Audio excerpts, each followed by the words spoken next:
भगवान बोलते तुम जैसे मर्जी तुम मुझे बैठा दो, जैसा चाहो मैं वैसा बन जाऊं। उसका आटे का दिया बनाते हैं ना, लोई का दिया बनाते हैं, उसको कैसा मर्जी बना दो। भगवान भी बिल्कुल लोई का दिया है, उसको जैसा मर्जी दीपक बना दो, कैसा भी आकार दे दो, वो हमारे तरीके से ही रहता है, इतना दयालु है वो। भगवान ने कहा कि जो तमोगुण को प्राप्त हैं तमोगुण की वृद्धि कर देता हूं मैं, जो रजोगुण को प्राप्त है उनकी रजोगुण की वृद्धि कर देता हूं, और जो सतोगुणी है उनकी मैं सतोगुण की वृद्धि कर देता हूं। गुणों में जो बाध्य बाधकताम गता, जो जिस गुण से बधा हुआ है मैं भी उसके उसी गुण से उसके अंदर में बैठा हुआ हूं, वो जैसा चाहेगा मैं वैसा ही बन जाता हूं। तूने निर्गुण कहा मैं निर्गुण बन गया, तूने निराकार कहा मैं निराकार बन गया, तूने सगुण कहा सगुण बन गया, सगुण साकार कहा तो मैं सगुण साकार बन गया। जैसे जल, जल तरल पदार्थ है, लेकिन हमने चाहा कि जल को हम कुछ आकार दे दें, कटोरी में रख के आपने टेम्परेचर में फ्रिज में रख दिया तो अब वो वैसा ही आकार ले लेता है। अब आप कटोरी में रखो, थाली में रखो, प्लेट में रखो, ट्रे में रखो, किसी में भी रखो, जिस पात्र में रखोगे वैसा ही वो आकार ले लेगा। अब आप ये नहीं कह सकते कि हे जल देवता तुम ऐसा क्यों बन गए। जल देवता भी कहेंगे तूने जैसा बनाया मैं वैसा ही बन गया, मैं अपनी मर्जी से नहीं बना। ठीक ऐसे ही भगवान मानो कहते हैं कि भक्त जैसा मुझे बना देता है मैं वैसा ही बनता हूं। अरे वो असुर भी है तो मेरा ही भक्त है, वो भले ही मुझे ना मानता हो लेकिन है तो मेरी संतान।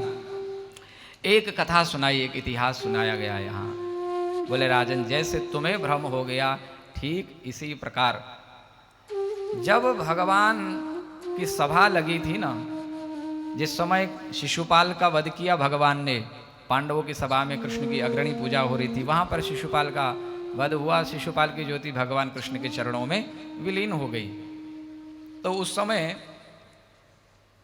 युधिष्ठिर जी महाराज ने नारद जी से पूछा कि भगवान बड़े बड़े देवर्षि बड़े बड़े महापुरुष लोग भी जन्म जन्म मुनि जतन कराही अंतराम कई आवत नाही, अंतिम समय में भगवान याद नहीं आते और ना ही भगवान की गति मिलती है, लेकिन ये दुष्ट जीवन भर भगवान को गालियां देता रहा और अंतिम में भगवान ने इसको गति दे दी।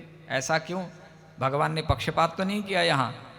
ठीक वही प्रश्न युधिष्ठिर जी ने नारद जी से किया था। नारद जी ने कहा कि नहीं ऐसी बात नहीं है, यथा वैरानुबंधेन मर्त्यस्तन्मयता मियात न तथा भक्ति योगेन इति में निश्चिता मति ही। एक भृंगी कीड़ा होता है, वो जिस भी कीड़े को पकड़ के अपने बिल में रख देता है, वो गुनगुन गुनगुन करता रहता है और कुछ दिनों बाद में अपने ही जैसा वो उसको बना देता है। ठीक इसी प्रकार से जिसका चिंतन बार बार होता है तो वो उसी की गति को प्राप्त होता है। तो यहाँ नारद जी महाराज बोले कि मुझे तो ऐसा लगता है कि असुर लोग दैत्य लोग जितने भगवान में शत्रु भाव से तन्मय हो जाते हैं उतना शायद देवलोक के देवता भी नहीं होते हैं।